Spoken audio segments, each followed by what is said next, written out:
ဖူးပိုင်မေဒီမှာကျူဆိုပါတယ်။ဒေသပေါမုံမှာအရန်နာမည်ကြီးရဲ့ J's Bakery ဆိုတဲ့ဆိုင်လေးမှာ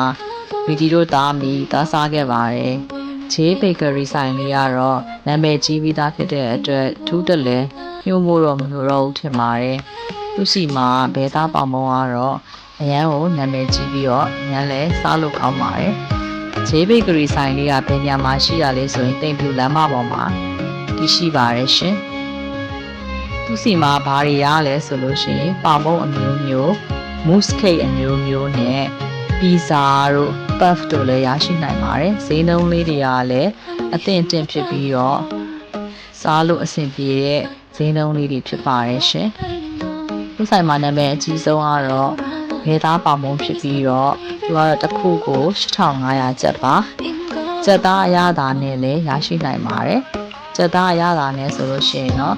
8000ကျပ်ပါသူဆိုင်ကလည်း decoration လေးတွေလည်းအလှပပလေးပြုလုပ်ထားလို့ဓာတ်ပုံလေးပါရိုက်နေဆိုရင်လည်းအဆင်ပြေပါတယ်မီတီကတော့ဘဲသားပေါမုံရယ် pistachio chocolate mousse လေးနဲ့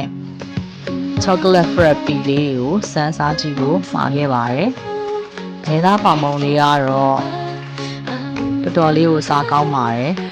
ပေါမုံသားကိုချာကိုနဲ့ပြုလုပ်ထားတာဖြစ်ပြီးတော့ချာကိုပေါမုံသားတစ်ထက်ဘဲသားကတစ်ထက်ကျက်ဥနဲ့မယိုနီးစ်တွေကတစ်ထက်နဲ့ပြုလုပ်ထားဖြစ်လို့အရသာလေးကတော်တော်လေးချိုချိုလေးနဲ့စားလို့ရတာတော်တော်ရှိပါတယ်ရှင်နောက်ပြီးတော့ pistachio chocolate mousse လေးကလည်း pistachio ရဲ့စိမ့်စိမ့်အရသာလေးနဲ့ chocolate ရဲ့ချိုတဲ့ရသာလေးနှစ်မျိုးပေါင်းထားတာဖြစ်လို့ချိုချိုစိမ့်စိမ့်လေးနဲ့စားလို့ကောင်းပါတယ်သူကကြတော့အချိုဘက်ကိုအရန်မသွားပဲနဲ့ pistachio အရသာကိုပို့ပြီးတော့ရစီရယ်စိမ့်စိမ့်လေးအရသာပို့ပြီးတော့ရပါတယ်ရှင်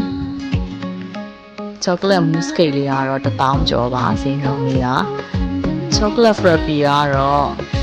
သူကအပေါ်က mousse လေးတော့မပါပါဘူးအရသာကတော့ပြင်းပြင်းနစ်ကလေးနဲ့တောက်လို့လည်းရမ်းကောင်းပါတယ်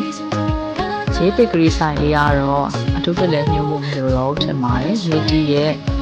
blog လေးရှုအားပေးကြလို့လည်းအားလုံးကိုကျေးဇူးတင်ပါတယ်ပြန်လည်ဆုံတွေ့ကြမယ်နော်တတ